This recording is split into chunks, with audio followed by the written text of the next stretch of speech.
Hello friends, welcome to my nursing spot. आज अपने medical surgical के अंदर टॉपिक है अस्थमा, ब्रोंकियल अस्थमा।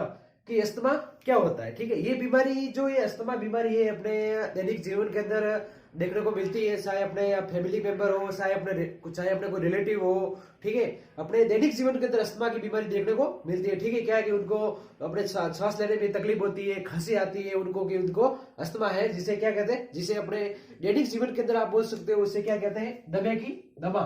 ठीक है, दमे की बीमारी। ठीक है, आप क्या कह सकते हो उसे, दमे की बीमारी। ठीक है, कि अस्थमा है, इसको दमे की आप बीमारी उसे बोलते हो। तो एक जस्ट कॉमन बीमारी है जो पूरे अपने सराउंडिंग एनवायरनमेंट के अंदर देखने को मिलती है, और बहुत ही इंपॉर्टेंट और point of view medical surgical के पॉइंट ऑफ व्यू से देखें तो भी बहुत इंपॉर्टेंट डिजीज है, जो हर एग्जाम के अंदर पूछा जाता है। ठीक है, कि भाई ब्रोंकियल अस्थमा क्या होता है, डिजीज डिस्क्राइब द अस्थमा। ठीक है, तो पढ़ते हैं कि अस्थमा क्या होता है। ठीक है, तो इसके अंदर फर्स्ट वन तो ये है कि अस्थमा क्या होता है, तो स्टडी करते हैं ब्रोंकियल अस्थमा की। ठीक है, तो एक प्रकार क्या है, एक प्रकार मल्टीपल डिजीज है। ठीक है, इसमें आउटकम रिवर्सिबल ऑब्स्ट्रक्शन होता है। इसके अंदर 3 स्टेप प्रॉब्लम होती है। क्या होती है, 3 स्टेप प्रॉब्लम होती है। ठीक है, 3 स्टेप्स इसके अंदर प्रॉब्लम अराइज होती है। ठीक है, फर्स्ट स्टेप तो इसके अंदर क्या प्रॉब्लम होगा, फर्स्ट स्टेप इसके अंदर क्या होगा, जो एयरवे है वो क्या होगा, इन्फ्लेम हो जाएगा। ठीक है, एयरवे क्या हो जाएगा, इन्फ्लेम हो जाएगा। फर्स्ट वन तो क्या होगा, इसके अंदर इन्फ्लेम्ड हो जाएगा एंड रेड थ्रोट। एंड क्या होता है, रेडनेस थ्रोट होता है। ठीक है, एंड स्वेलन, इसके अंदर क्या आ जाती है, सूजन आते हैं। ठीक है, फर्स्ट वन तो क्या होगा, जो अपना एयरवे है वो क्या होता है, इन्फ्लेम्ड होता है। इन्फ्लेम्ड उसके अंदर एयरवे के अंदर क्या हो जाती है, सूजन आ जाती है। जो अपना एयरवे होता है, ठीक है, कौन कौन से एयरवे किसके थ्रू, जैसे कि फॉर एग्जांपल्स ये लंग्स है। ठीक है, तो यहां से थ्रू नोज माउथ, यहाँ पे larynx pharynx trachea and bronchus, bronchus के थ्रू एल्वेओली एयर पैसेज, ये से के थ्रू। ठीक है, तो ये सब क्या है, एक प्रकार का पूरा एयरवे पासेज है। ठीक है, ये क्या होगा, एयरवे ट्रैक हो गया। ठीक है, तो इसके अंदर फर्स्ट तो प्रॉब्लम ये हो जाती है, और सेकंड प्रॉब्लम क्या आती है, जो एयरवे होता है वो क्या होता है, हाइपर रेस्पॉन्सिवनेस हो जाता है। ठीक है, एंड वाइड एयरवे क्या होता है, hyper responsiveness.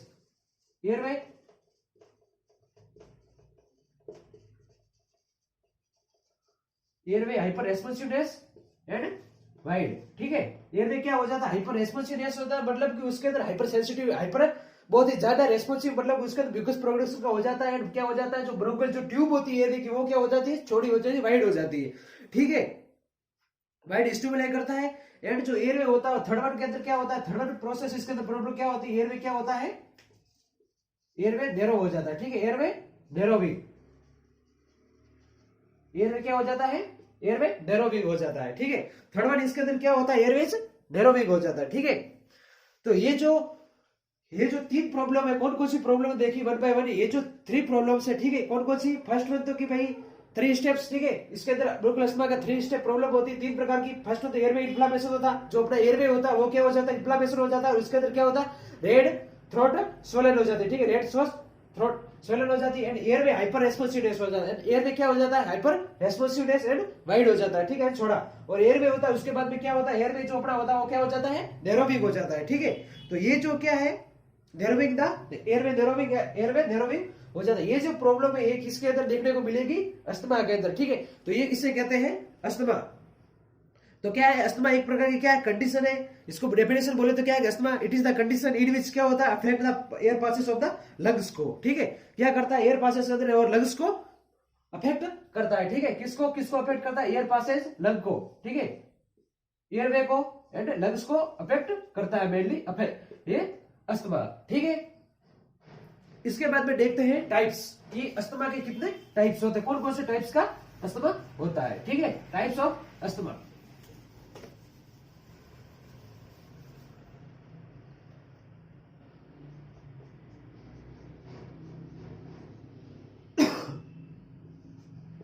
Types of the asthma. ठीक है, फर्स्ट वन तो है एलर्जिक अस्थमा। कौन सा, एलर्जिक अस्थमा। ठीक है, एलर्जिक अस्थमा। एलर्जिक अस्थमा क्या होता है, इसे आप इंटरेस्टिंग एक्सटेंसिव अस्थमा भी बोल सकते हो। ठीक है, ये किसकी वजह से होता है, ये एलर्जिक अस्थमा है जो डिजीज किसकी वजह से पॉजिटिव अस्थमा का ये भी टाइप्स है अस्थमा। कौन सा एलर्जिक अस्थमा, इसके अंदर लाइक आप बोल सकते हो हाउस डस्ट, ठीक है, उसकी वजह से हो गया। जो अपने घर की जो धूल उड़ती है हाउस डस्ट, ठीक है, फूड प्रिजर्वेशन के दौरान, ठीक है, फूड प्रिजर्वेशन, कोई भी खाना फूड प्रिजर्वेशन कर रहे हो उससे भी हो जाती है प्रिजर्वेशन, ठीक है। एंड राइनाइटिस है, कॉमन कोल्ड, ठीक है, वो भी एलर्जी की वजह से हो रहा है। तो जो एलर्जी की वजह से जो अस्थमा अराइज होती है, जो एलर्जी की वजह से जो डिजीज बनती है, ठीक है, जो एलर्जी की वजह से जो अस्थमा बनता है उसे क्या बोलेंगे, allergic, known as the allergic asthma बोलोगे, ठीक है, उसे क्या बोलोगे आप, allergic asthma. And second word है कि नॉन एलर्जिक अस्थमा। दूसरा कौन सा है, non allergic asthma, non allergic asthma, ठीक है, कौन सा है, नॉन एलर्जिक अस्थमा। इसके अंदर क्या होता है, नॉन एलर्जिक अस्थमा के अंदर इसमें क्या होता है कि इसमें एलर्जी के थ्रू नहीं होता, इसमें किसके थ्रू होता है, इसके ये जो अस्थमा एयर पोल्यूशन, ठीक है, किसकी वजह से, हवा की जो एयर होती है, जो एनवायरमेंट के, उसका एयर पोल्यूशन की वजह से, कोल्ड हीट, ठीक है, कोल्ड हीट, ठीक है, कोल्ड हीट, सिगरेट, ठीक है, कोल्ड हीट हो गया, सिगरेट होगी, हाउस प्रोडक्ट, परफ्यूम्स, ठीक है, परफ्यूम्स, प्रोडक्ट कोई भी प्रोडक्ट हो सकता है जिसके उसके परफ्यूम वगैरह, जो ये क्या है, ये अस्थमा होता है नॉन एलर्जिक, मतलब ये एलर्जी की कंडीशन की वजह से अस्थमा नहीं हो रहा है। तो किसकी वजह से हो रहा है, एयर पोल्यूशन वगैरह, कोल्ड ज्यादा है, हीट ज्यादा है, सिगरेट है, स्मोकिंग प्रोडक्ट, कोई भी परफ्यूम वगैरह, उसकी वजह से ये है नॉन एलर्जिक अस्थमा, ठीक है, ये क्या है, नॉन एलर्जिक अस्थमा। और एक अस्थमा होता है थर्ड वन, मिक्स अस्थमा। कौन सा, मिक्स्ड, ठीक है, मिक्स्ड अस्थमा। इसके अंदर क्या होता है अस्थमा के अंदर, ठीक है, इसके अंदर दोनों एलर्जिक अस्थमा और नॉन एलर्जिक दोनों को मिक्स बना के, दोनों दो कंडीशन उसके अंदर एक अस्थमा का देखने को मिलती है, उसे क्या कहते हैं, मिक्स्ड अस्थमा, ठीक है। और लास्ट वन फोर्थ वन होता है, वो अस्थमा होता है अपना कौन सा, कफ वेरिएंट, ठीक है, कौन सा होता है, कफ वेरिएंट अस्थमा। क्या होता है, कफ वेरिएंट अस्थमा,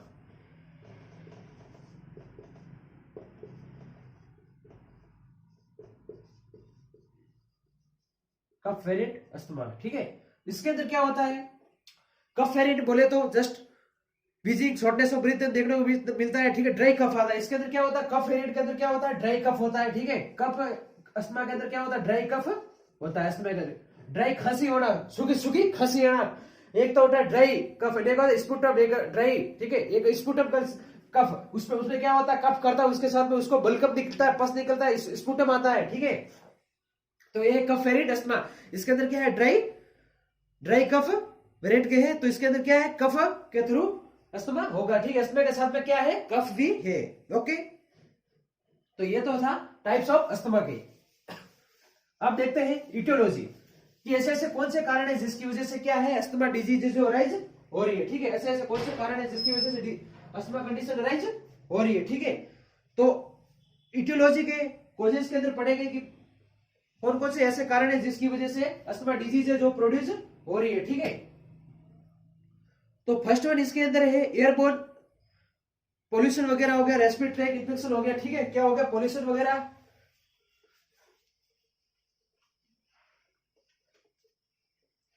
देखते हैं इटियोलॉजी, ठीक है, इटियोलॉजी ऑफ द अस्थमा, ठीक है, इटियोलॉजी ऑफ द अस्थमा।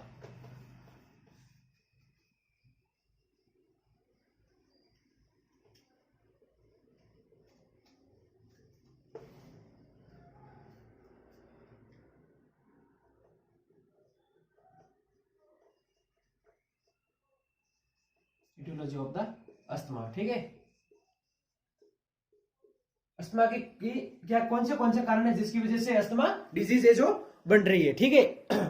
तो फर्स्ट वन आप इसके अंदर देखोगे तो क्या होगा, asthma mainly most common cause क्या है, अस्थमा का मोस्ट कॉमन कॉज है कि एयरबोर्न एलर्जिक, ठीक है।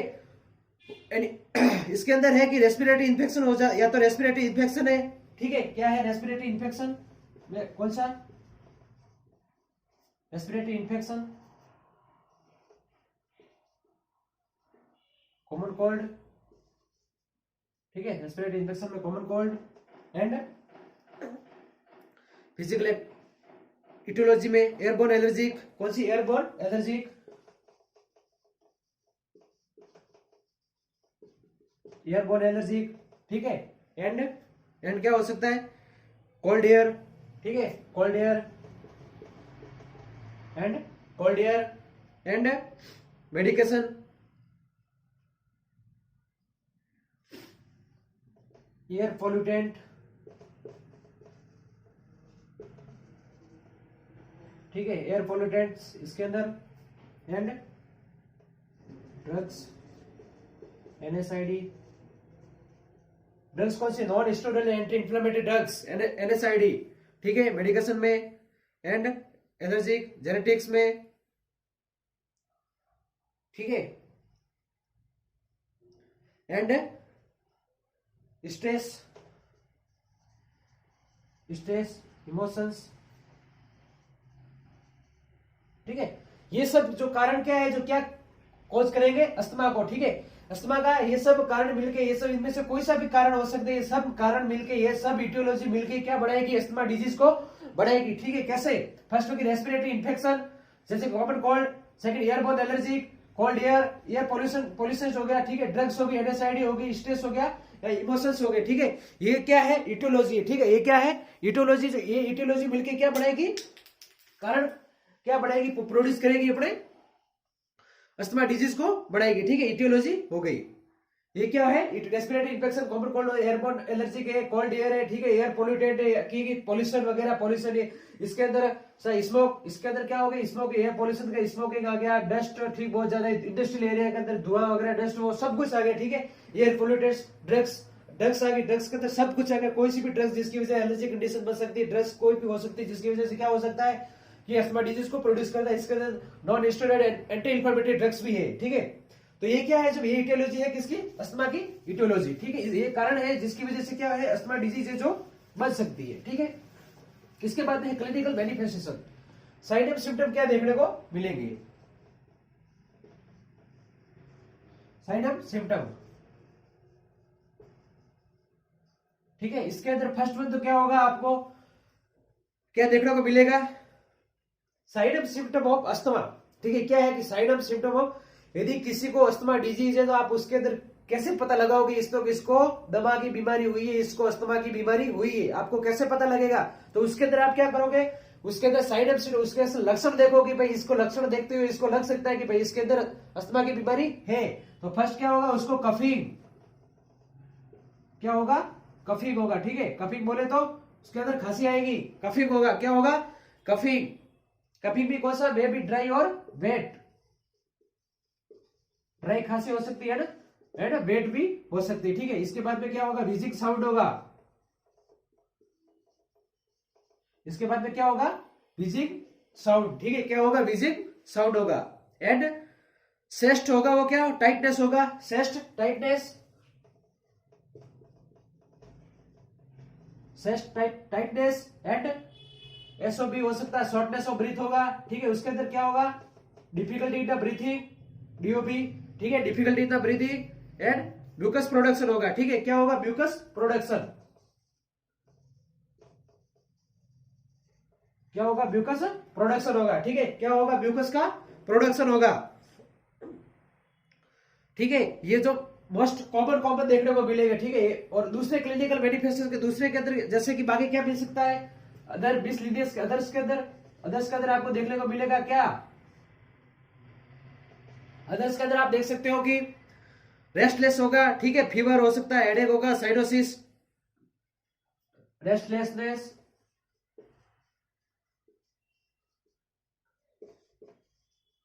फीवर, हेडेक एंड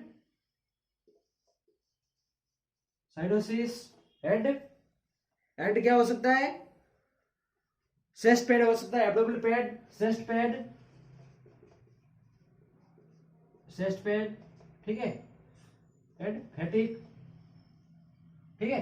तो ये सब क्या है, कंडीशन, ये सब साइड ऑफ सिम्टम दिखने को मिलेंगे किसके अंदर, अस्थमा का जो पेशेंट है उसके अंदर side of symptom of the asthma, ठीक है। जो अस्थमा की बीमारी जो पेशेंट है उसके अंदर ये सब साइड ऑफ सिम्टम देखने को मिलेंगे, ठीक है।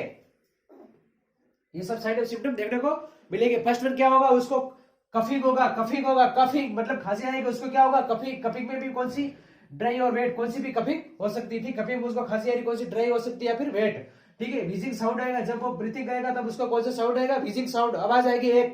ठीक है, इसके साथ में सेस्ट टाइटनेस, उसका सेस्ट होगा, वो क्या होगा, सेस्ट जो होगा वो टाइटनेस हो जाएगा पूरे मसल्स, शॉर्टनेस ऑफ ब्रीथिंग होगा, डिफिकल्टी इन द ब्रीथिंग होगा। ठीक है, म्यूकस प्रोडक्शन इंक्रीज हो जाएगा, एंड क्या होगा, रेस्टलेसनेस, उसको रेस्ट नहीं होगा, रेस्टलेसनेस होगा। ठीक है, इसके बाद में फीवर होगा, हेडेक होगा, साइनोसिस हो सकता है, चेस्ट पेन हो सकता है, फैटिगनेस हो सकता है। ठीक है, ये सब क्या कंडीशन है जो साइन ऑफ सिम्टम किसके अंदर देखने को मिलेंगे, अस्थमा कंडीशन के अंदर साइन ऑफ सिम्टम देखने को मिलेंगे। ठीक है, एक अस्थमा पेशेंट को ये सब साइन ऑफ सिम्टम उसके अंदर अराइज होंगे। ठीक है, इसके बाद में देखते हैं इसकी पैथोफिजियोलॉजी क्या है, देखते हैं इसकी पैथोफिजियोलॉजी कि ये जो अस्थमा बीमारी बढ़ रही है, अस्थमा बीमारी कैसे बढ़ रही है, इसकी pathophysiology very very important. Pathophysiology exam के अंदर पूछा जाता है कि special describe the pathophysiology of the asthma. ठीक है,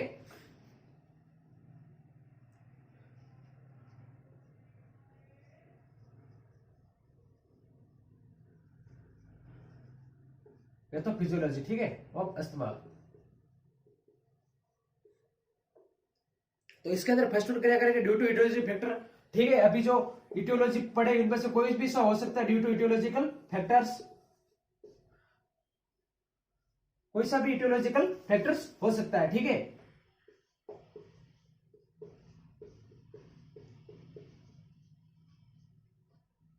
due to etiology factor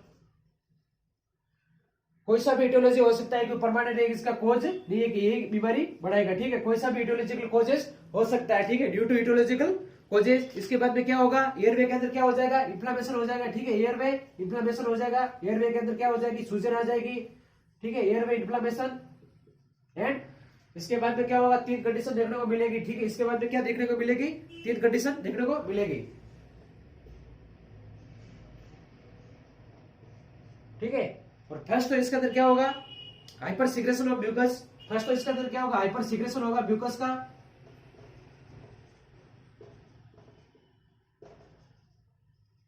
hyper secretion of mucus का होगा, एंड जो एयरवे की मसल्स है वो क्या होगी, कंस्ट्रक्शन हो जाएगी, airway muscles.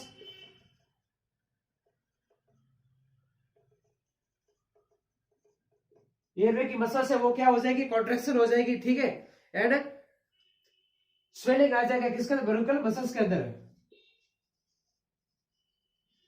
Swelling in the bronchial muscles.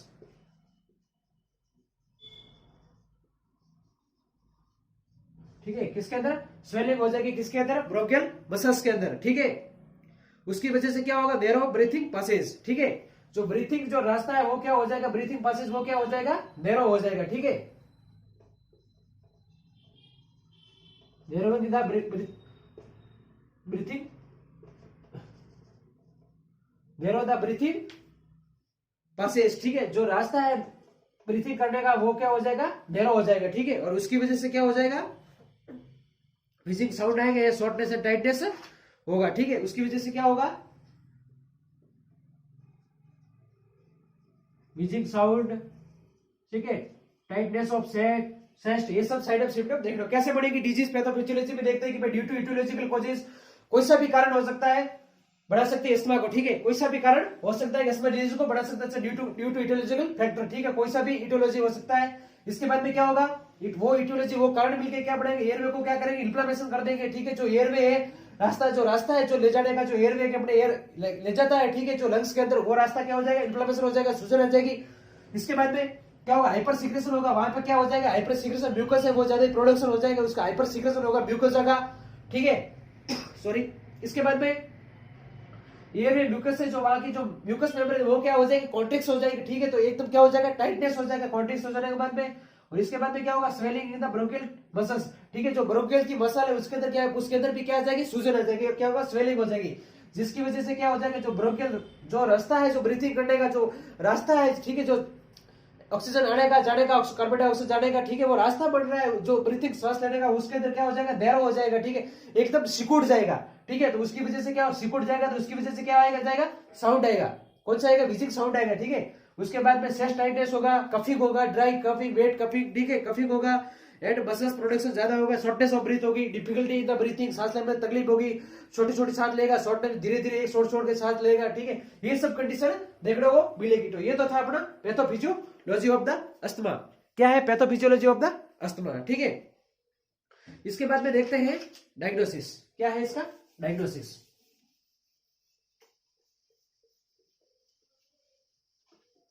आप देखोगे इसका डायग्नोसिस, ठीक है।